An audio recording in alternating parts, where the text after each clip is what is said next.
If you can't dribble or shoot a basketball, then you shouldn't be worried about anything more advanced. You have to fix your fundamentals first. It works the same way for everything, including the SAT, especially the reading section. If you can't read passages, then you shouldn't be worried about how to do specific question types or time management. You have to fix the core issue, which is the fact that you can't understand the passages.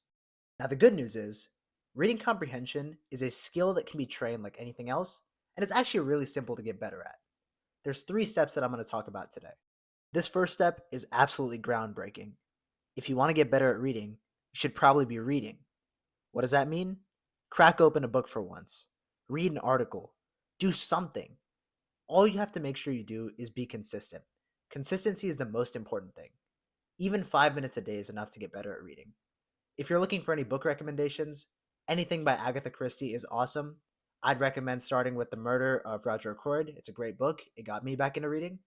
But also remember that the SAT is mainly nonfiction, so you may want to incorporate some articles, some history, passages, whatever. The second step, which I'd argue is actually even more important than the first one, is to do a bunch of practice questions. By the same logic, if you're reading a bunch of SAT passages, you're probably going to get better and better at understanding them. One thing you want to keep in mind is, as you get better and better with the SAT, you're going to start to notice that specific question types have specific things that you're looking for in the article. I wouldn't worry about it too much. I'm going to go over this in my future videos. But once you get to know that, it's a lot easier to ignore the nonsense in the article and you can get to the point. All right, I've talked to you about how you can get better at understanding passages in general, but what are the specific strategies that you can use right now to understand passages when you're stuck? The most important tip I'd give you is to not be afraid of big words. You can usually get by without them. Obviously, there's a limit to that. If you don't understand half the passage, then you can't do anything about it. That's what the first two steps are for, to improve your comprehension in general.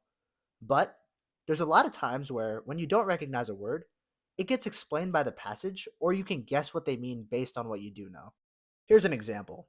So when you read this passage, the word that sticks out the most to me that most of us, including myself, don't understand is the word sartorial. I have no idea what that means.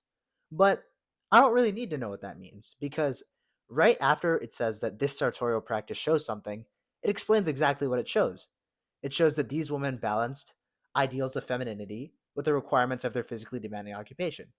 And the first sentence elaborates on that as well. So even though I don't know what the word sartorial means, I still get that the main purpose is that these women were balancing feminine ideals with the requirements of their workplace with their clothing. So, as you can see, a lot of the times these big words are just ways to trick you and make you scared. They don't actually stop you from understanding the article. So, as y'all can see, this isn't rocket science, it's not revolutionary, but it works. If you're consistent with your practice, you're reading every single day, you're doing practice questions every single day, you will get better at understanding passages. That's not a iffy. It's guaranteed. Just make sure that you're doing it every day. Even if it's a few minutes a day, one practice question a day, it'll help you get better. It's all about the consistency. As I said before, if you're looking for book recommendations, please check out Agatha Christie books, especially The Murder of Roger Ackroyd. I promise you, that is the first book I've read in a long time that had me engaged. You'll never guess the twist at the end. Same with any other Agatha Christie book. Anyways, that's all I got for you. Make sure to check out my future videos. I'm going to try to upload more often in the future. And peace out.